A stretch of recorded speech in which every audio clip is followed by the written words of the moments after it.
Ikhwat iman, ikhwan dan akhwat billah, jamaah sholat subuh, silaturahim dan thalabul ilmi Masjid Jami Babu Taqwa yang dirahmati dan dimuliakan oleh Allah Subhanahu wa ta'ala.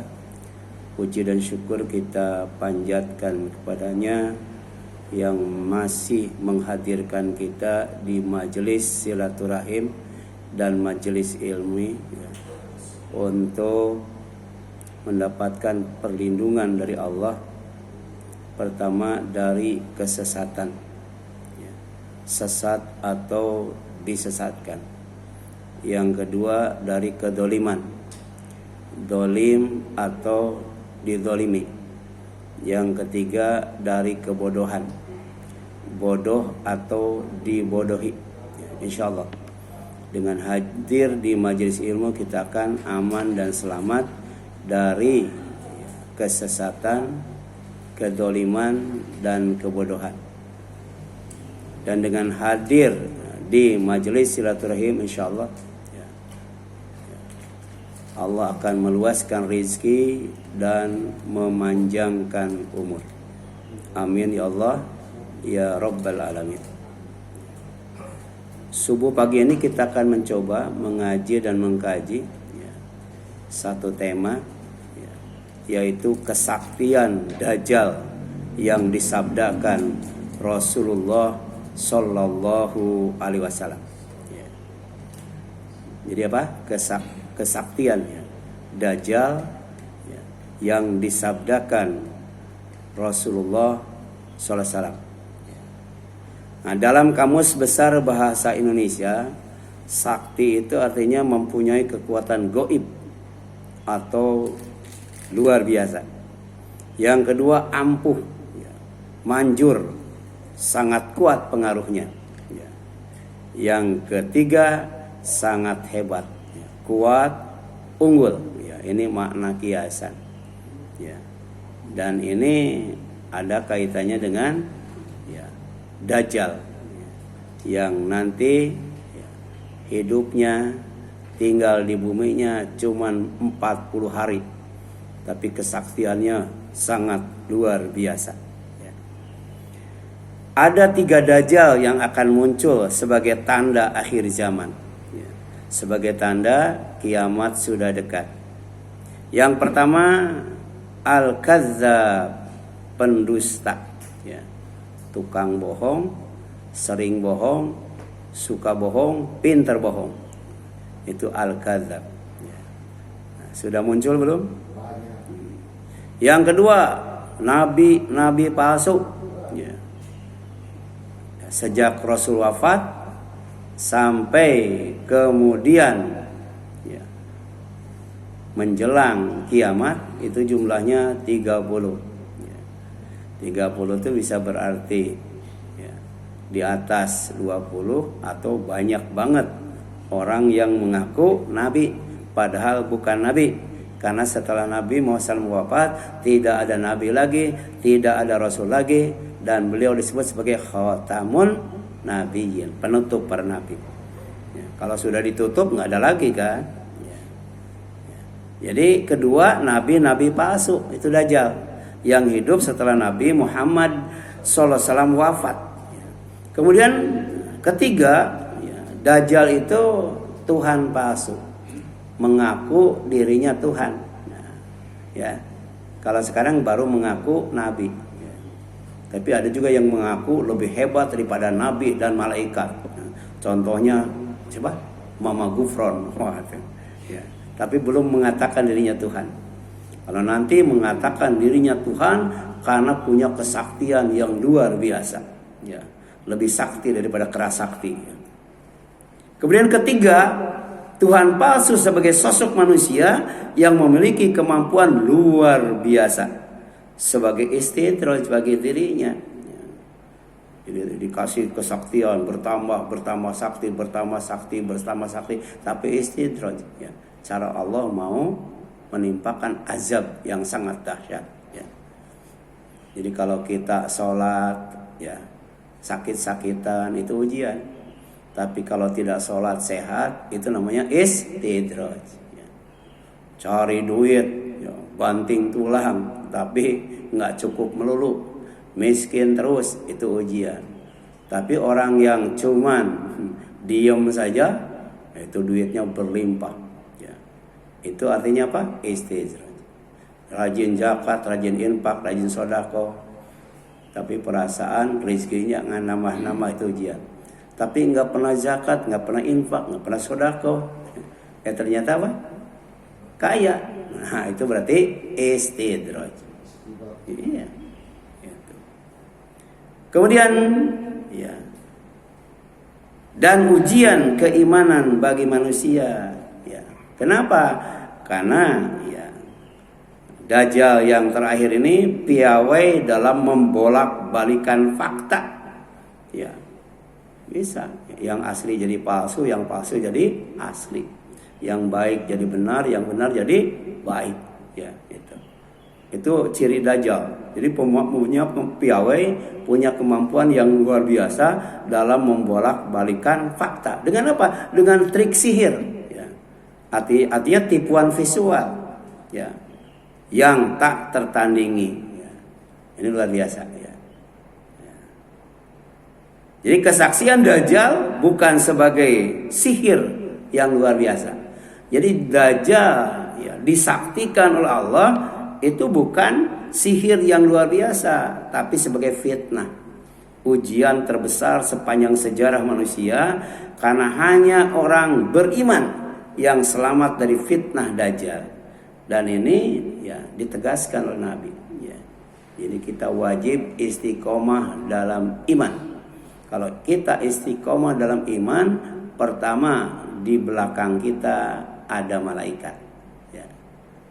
Yang kedua, malaikat tampil bukan hanya sekedar penghibur, tapi juga sebagai pelindung, baik di dunia maupun di akhirat. Itu surat Fussilat menjelaskan.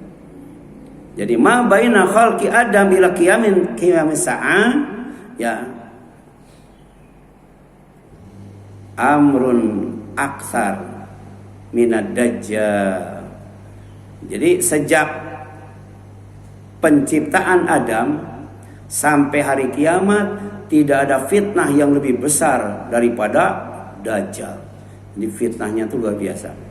Hadis riwayat Muslim. Kemudian maknanya belum pernah ada ujian ya sampai hari ini sehebat Dajjal, sedahsyat Dajjal, seberat Dajjal, ya. Makanya kalau bisa kita tidak mengalaminya, ya. Kita tidak menyaksikannya, ya. Kita diwafatkan sebelum Dajjal itu muncul, ya. Karena ini fitnahnya luar biasa, ya. Kemudian kesaktian Dajjal sebagai kemampuan yang luar biasa disebut dalam beberapa hadis yang sahih, ya. Jadi ada dalilnya, ya. Ada hadisnya dan hadisnya itu sahih. Ya. Di antaranya pertama, ya. Kenapa Dajjal dianggap sakti, ya, oleh orang yang imannya lemah, bahkan dianggap sebagai Tuhan, karena bisa menghidupkan orang mati, tampak seperti hidup kembali. Padahal itu apa? Ya. Tipuan visual atau trik sihir. Ya. Jadi kelihatannya hidup, ya. Seperti kemudian para tukang sihir di zaman Firaun, ya, dia melemparkan apa? Tali jadi ular. Nah, padahal itu yang ditipu apa? Visual, penglihatan. Padahal tetap aja tali, ya. Cuman kelihatannya seperti ular.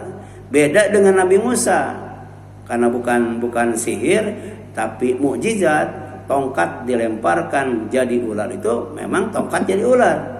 Benar itu, bukan tipuan visual, bukan trik sihir.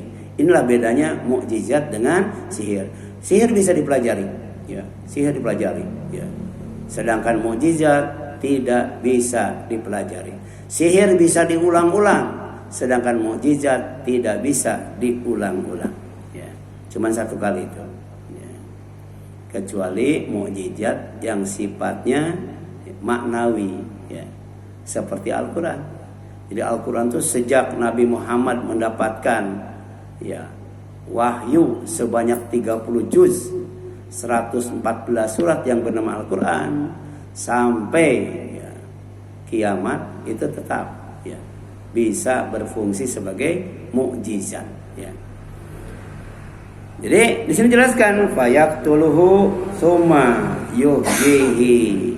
Dalam hadis yang sahih ya, Dajjal bisa membunuh ya seorang pemuda lalu menghidupkannya kembali. Hadis riwayat Bukhari dan Muslim, muttafaq alaih. Jadi pemuda itu dibelah dua lalu hidup kembali sehingga orang-orang mengira Dajjal Tuhan, padahal itu hanya tipu daya. Ya, kita kalau nonton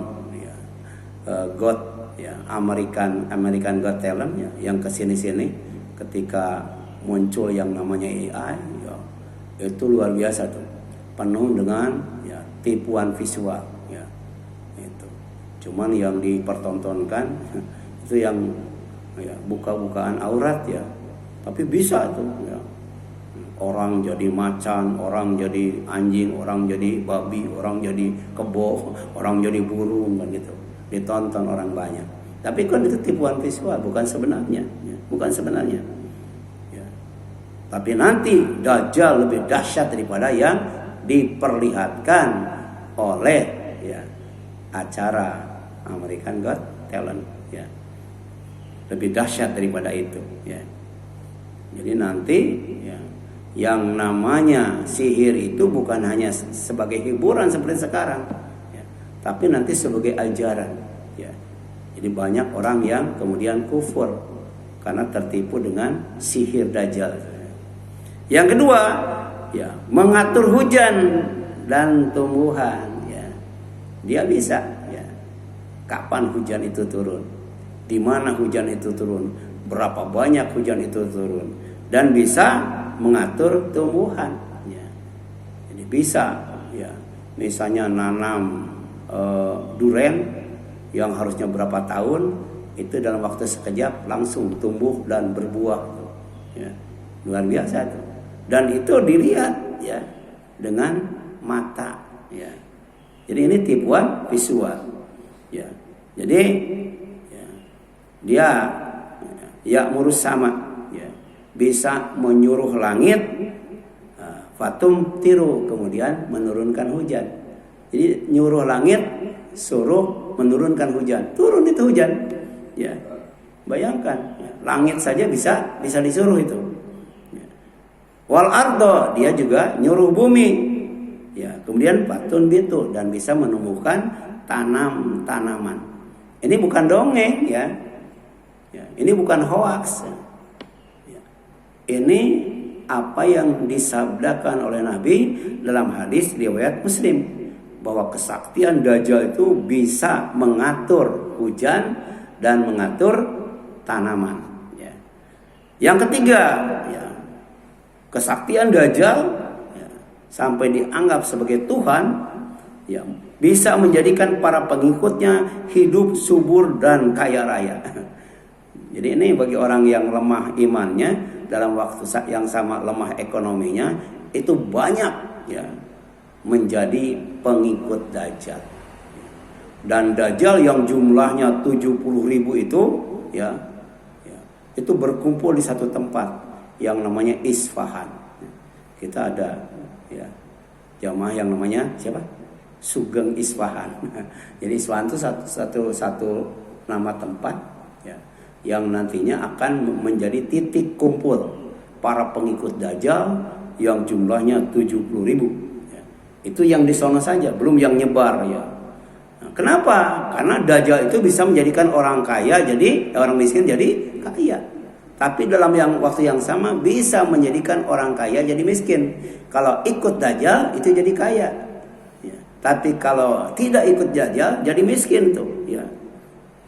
Sedangkan yang tidak mempercayainya sebagai Tuhan dan tidak mengikuti perintahnya hidup susah, hidup sengsara, hidup miskin, bahkan ketika jadi petani ya lahannya kering dan paceklik ya.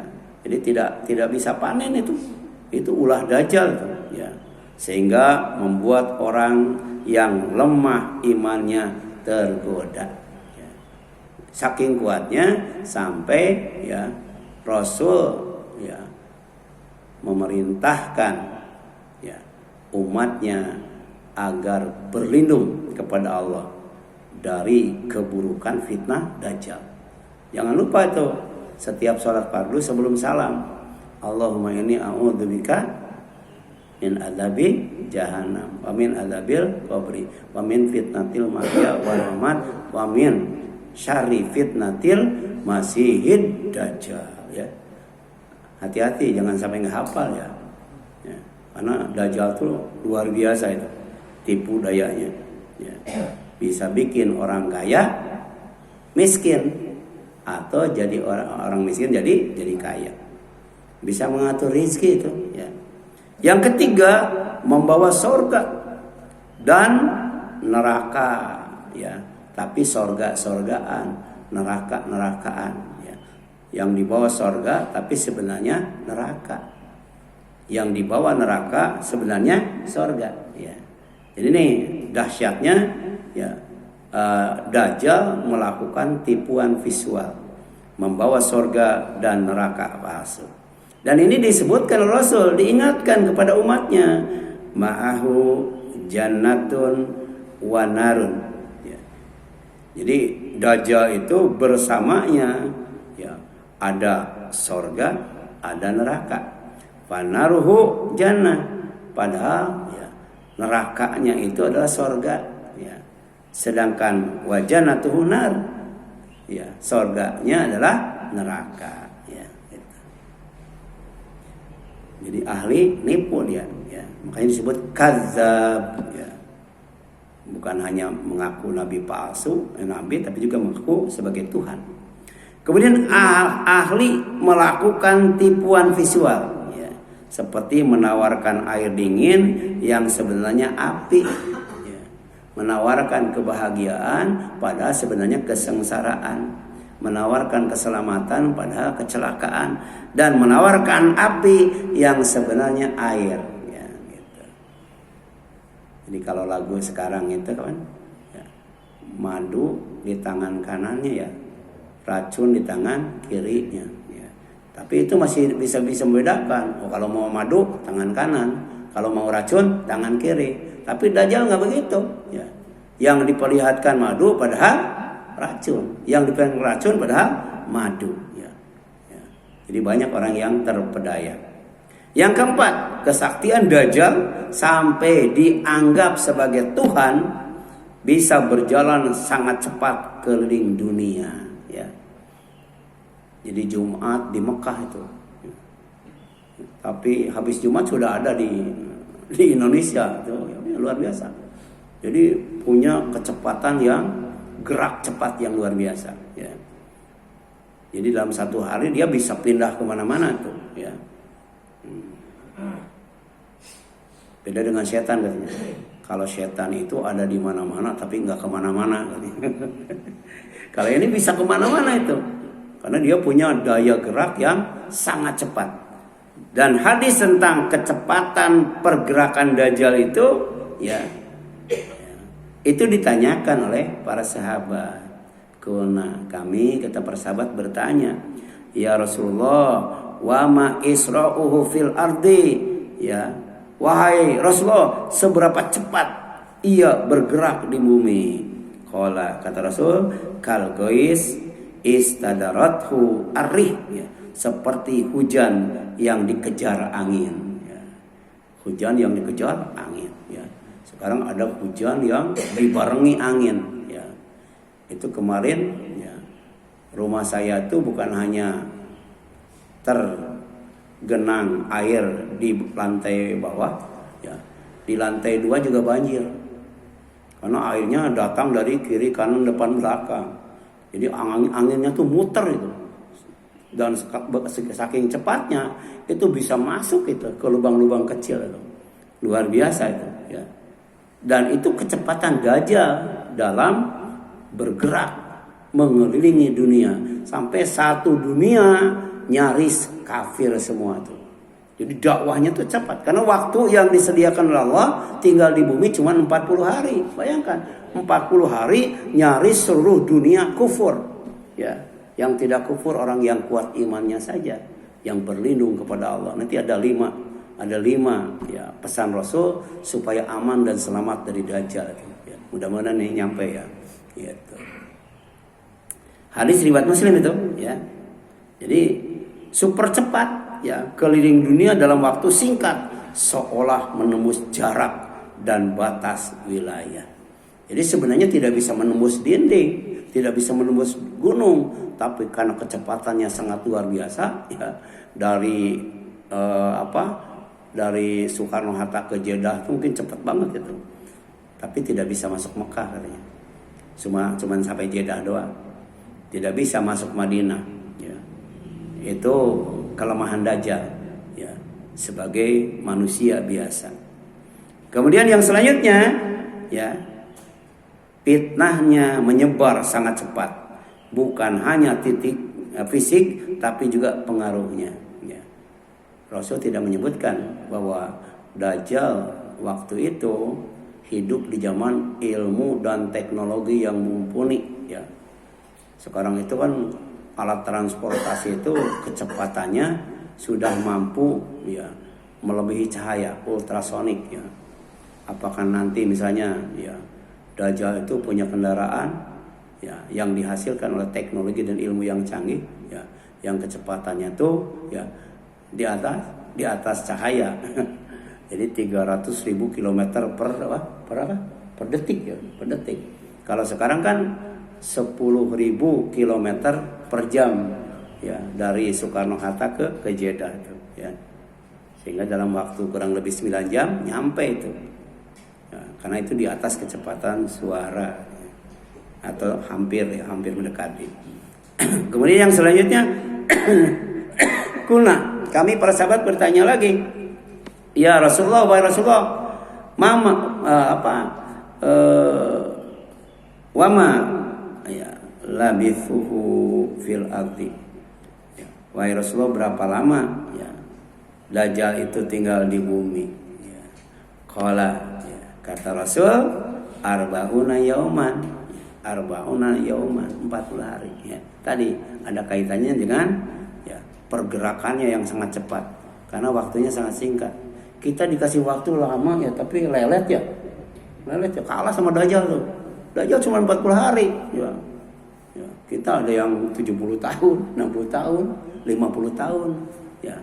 Itu jalan yang di Ancol udah berapa tahun nggak jadi ya. Lama tuh, lelet kalau manusia. Wajar karena terbuat dari tanah.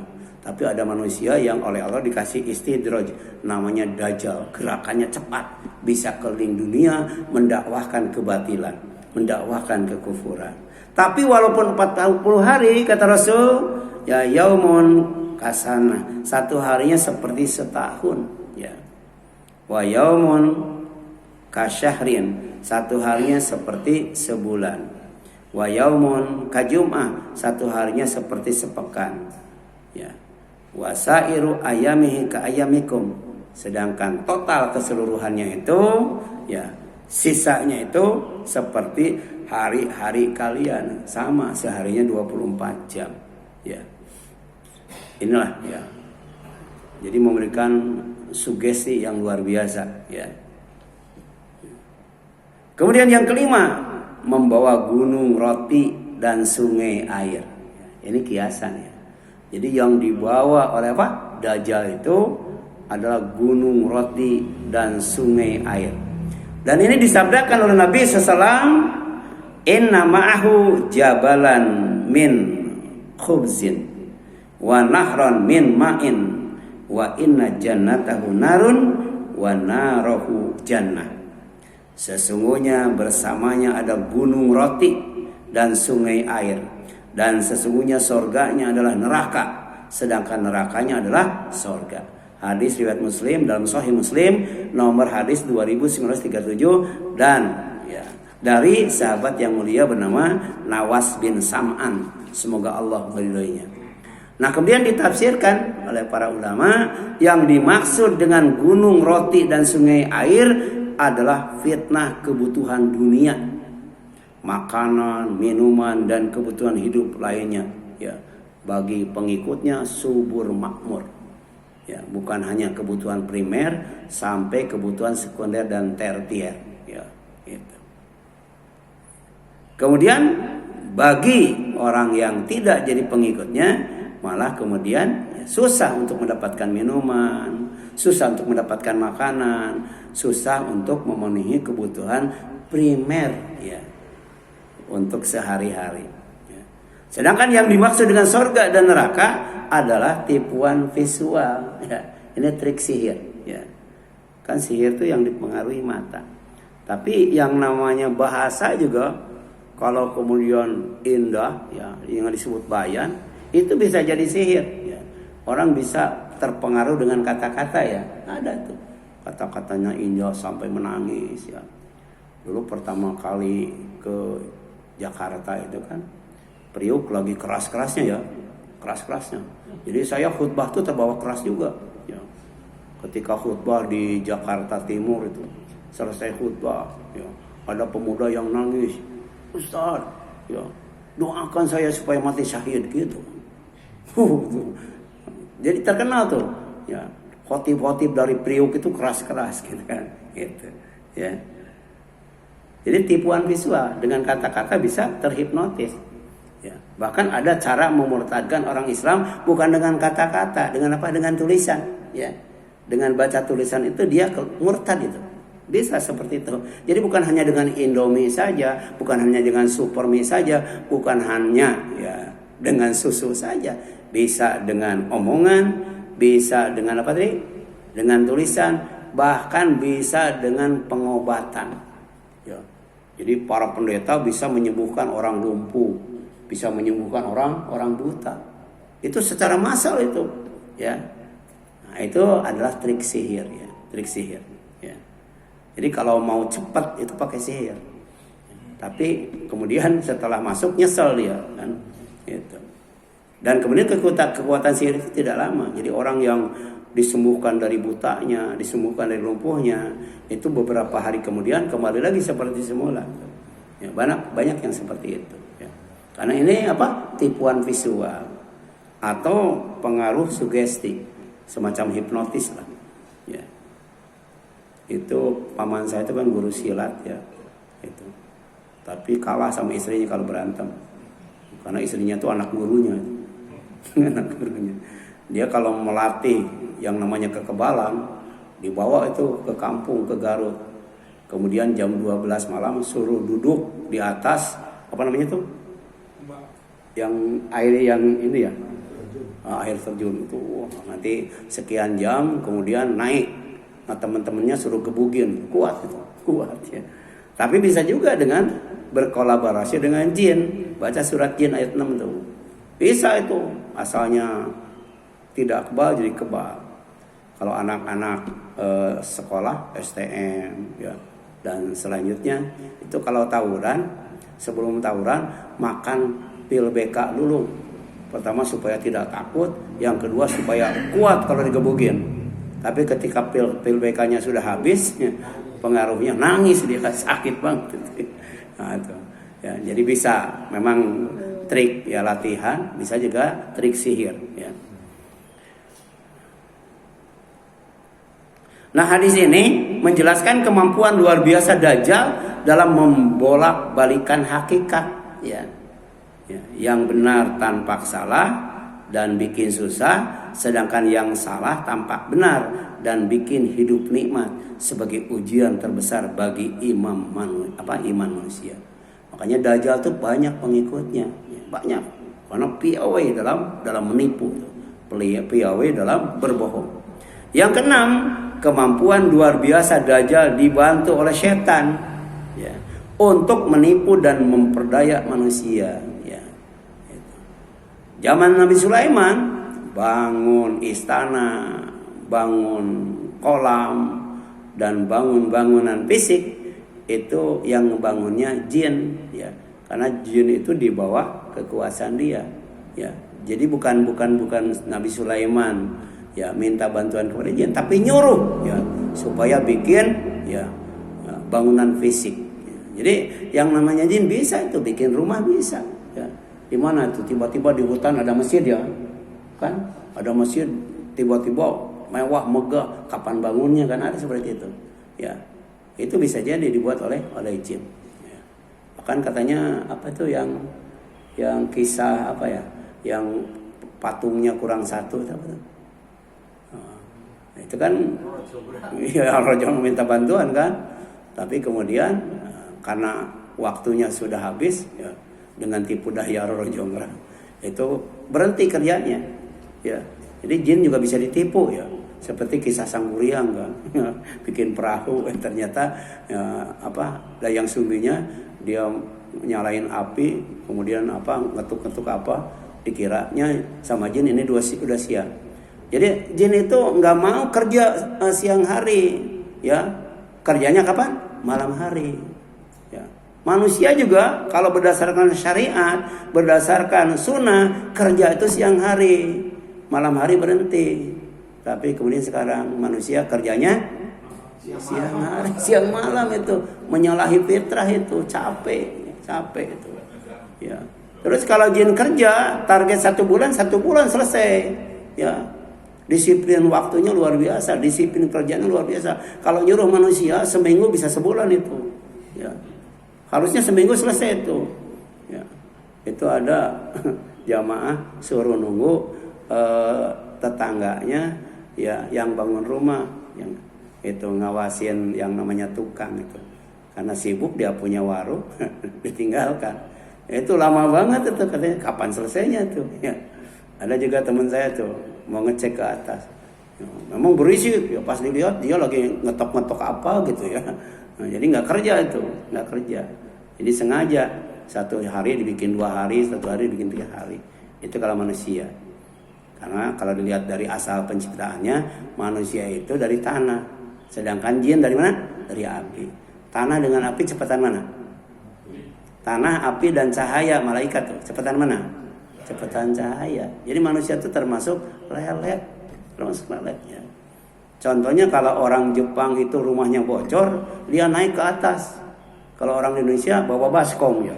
Oh, kan males banget gitu ya. Padahal kalau naik ke atas kan cuma sekali, tapi kalau pakai baskom berkali-kali itu ya. Itulah sifat manusia. Ya, karena manusia itu terbuat dari tanah, di samping lelet ya, itu tadi ya, kerjanya santai. Kalau bisa sih istirahat dengan kerja tuh dibalik waktunya, lebih banyak kan istirahat ya. Bahkan makin tua itu makin enak nyender ya, ya. Kalau di rumah saya yakin gak nyender, rebahan itu ya. Diingatkan itu oleh Allah, sebentar lagi tidak akan ada di atas bumi, tapi akan ada di bawah bumi ya. Jadi kemampuan luar biasa Dajjal dibantu oleh setan untuk apa? Untuk menipu dan memperdaya manusia. Karena setan juga sama misinya, menipu manusia. Yang syukur jadi kufur kan, yang kufur tambah kufur itu. Bahkan berkolaborasi dengan jin ya. Dengan jin yang membantu memperlihatkan ilusi menyerupai orang tua yang sudah mati, sehingga orang makin tertipu ya. Bisa tuh, orang cantik kelihatan jelek, orang jelek kelihatan cantik, yang cinta jadi benci, yang benci jadi cinta ya. Makanya dalam surat Al-Baqarah yang namanya sihir itu dari setan ya, ilmu setan ya, tidak boleh dipelajari apalagi dipraktekkan, karena lebih banyak mudaratnya daripada manfaatnya. Oleh karena itu orang yang iman ya, orang yang imannya istiqomah menganggap Dajjal itu sebagai manusia yang tidak memiliki kekuatan mutlak tanpa batas. Karena Dajjal sebagai manusia biasa butuh makan dan butuh minum serta kebutuhan lainnya ya. Matanya buta sebelah katanya, tidak bisa masuk Mekah dan Madinah karena dijaga oleh banyak malaikat. Bahkan akhirnya dibunuh Nabi Isa. Berarti bukan Tuhan kan? Ya, sebagai bukti bahwa Dajjal itu bukan Tuhan. Ibrah dan tadkirah, gambaran, pelajaran dan peringatan. 1. Nabi SAW tidak fokus kepada kehebatan Dajjal ya, tapi kepada cara bagaimana agar selamat umatnya dari fitnah Dajjal. Itu yang dimaksud Rasul menyampaikan tentang ya Dajjal ya, fitnah Dajjal. Di antaranya apa? Nah, ini resep tips cara supaya kita aman dan selamat dari fitnah dajjal. Pertama, hafal 10 ayat awal dan akhir Al-Kahfi. Angkat yang sudah hafal. Ya. Nah, kalau belum hafal tidak aman itu dari dajjal. Ya. Baik dajjal yang Al-Kadzab maupun dajjal nabi palsu maupun dajjal Tuhan palsu. Hafal surat Al-Kahfi. Ya. Kalau tidak 10 ayat pertama, 10 ayat terakhir. Ya. Yang sering dibaca itu ya oleh Ustaz Zainuddin kalau nggak salah ya. Man hafidho asyra ayatin min awali suratil kahfi osima minad dajjal. Siapa menghafal 10 ayat pertama surat Al-Kahfi, ia akan terlindungi atau dilindungi dari fitnah dajjal. Hadisnya sahih, riwayat Muslim nomor 809. Man qara'a, siapa yang membaca. Kalau tadi kan menghafal, sekarang membaca. Man qara'a, siapa yang membaca al-asyral awakhir min suratul kahfi, ya 10 ayat terakhir di surat Kahfi, usima min fitnati dajjal, pasti dilindungi dari fitnah dajjal. Ya, kalau belum mampu apa? Hafal, baca. Surat Kahfi berapa ayat sih? Pak? 110 ayat ya. Nah, paling tidak ya kita baca 10 ayat aja. Ya. Kalau bisa sih dihafalkan. Ya, dihafalkan. Kemudian yang kedua, memohon perlindungan kepada Allah dari keburukan fitnah dajjal seperti membaca doa ketika sholat fardu 5 waktu sebelum salam. Itu wajib hafal tuh. Karena kalau lagi sholat nggak boleh lihat HP ya. Kalau lagi di luar sholat kan bisa. Allahumma inni a'udzubika min adzabi jahannam kan. Tapi kalau lagi sholat sebelum salam nggak bisa. Ya HP dulu baru salam, nggak boleh itu, nggak boleh. Harus hafal ya. Jadi idza tasyahada ahadukum fa yasta'id billahi min arba'in ya. Apabila salah seorang di antara kalian telah tasyahud akhir, maka hendaklah ia memohon perlindungan kepada Allah dari 4 perkara. Dengan berdoa apa? Allahumma inni a'udzubika min adzabi jahannam, ya Allah sesungguhnya aku berlindung kepadamu dari azab jahannam, wa min adzabil qabri dan dari azab kubur, wa min fitnati dunya mahya wal mamat dan dari fitnah kehidupan dan kematian, wa min syarri fitnatil masihid dajjal dan dari keburukan fitnah al-masih ad-dajjal ya. Kemudian yang dikatakan al-masih ad-dajjal itu adalah dajjal macam ketiga tadi ya, yang ngaku Tuhan ya. Kemudian yang ketiga, menjaga dan meningkatkan iman, takwa, Islam, ilmu dan amal ya. Ini sering dijadikan muqaddimah khutbah. Ya ayyuhalladzina amanu taqullaha haqqa tuqatih wa la tamutunna illa wa antum muslimun. Ali Imran 102. Menjalin kedekatan dan kebersamaan dengan Allah dalam sabar, takwa dan ihsan. Sabar ya menghadapi kesulitan. Sabar menghadapi dengan takwa ya, laksanakan perintah Allah, jauhi larangannya, kemudian jaga diri dari dosa dan maksiat ya. Kemudian ihsan, berbuat baik, berbagi kebaikan dengan sesama, zakat, infak, sedekah atau hadiah dan lainnya. Yang kelima, usahakan hadir di majelis ilmu agar dilindungi dari kesesatan, kedoliman dan kebodohan. Jadi kalau bisa habis sholat jangan pulang ya, kecuali pulang tapi misalnya ngajinya ke Al-Hidayah gitu, bukan di Babu Taqwa ya. Jadi itu untuk mengangkat derajat dan menghapus dosa itu pertama banyak melangkahkan kaki ke masjid-masjid, baik untuk sholat berjamaah atau untuk menghadiri majelis ilmu. Insya Allah dilindungi dari 3 keburukan: kesesatan, kedoliman, dan kebodohan. Ini doa yang diajarkan Nabi ketika akan keluar rumah. Nah, tadi baca doa ini enggak? Baik mau sholat berjamaah ataupun mau ngaji, baca ini supaya kita dilindungi dari 3 keburukan, yaitu apa? Kesesatan, kedoliman, dan kebodohan. Allahumma inni a'udzubika ya an urad an adilla au dhalla au azila au uzalla au adlima au udlama au ajhala au yujhala alayya. Ini materinya sudah di-share ya ke Babu Taqwa ya. Pak Parma udah masuk nggak? Udah ya? Udah ada ya? Di Babu Taqwa. Ada, saya kirim ke Babu Taqwa. Ya, Pak Talkisto nanti cari di Babu Taqwa. Pokoknya yang ada grup di Bab Takwa, grup WA, itu sudah share. Ya. Ini bisa dibaca atau bisa dihafalkan ya. Jadi kalau keluar dari rumah, di samping ada zikir yang lain, baca doa minta perlindungan dari 3 keburukan: kesesatan, apa tadi? Kebodohan, kemudian kezaliman, ya. Termasuk juga ya kebinasaan, ya, atau ketergelinciran. Mana doanya? Allahumma inni a'udzubika an adzila udzala aw azila uzala aw adzima udlama aw ajhala aw yujhal alayya. Ya Allah, aku berlindung kepadamu dari tersesat atau disesatkan, tergelincir atau digelincirkan, mendolimi atau didolimi, berbuat bodoh atau diperlakukan bodoh. Hadis riwayat Abu Daud dan Tirmidzi, disahihkan oleh Syekh Albani. Wallahu a'lam. Ya. Silakan, ada yang ingin tanyakan sampai sini?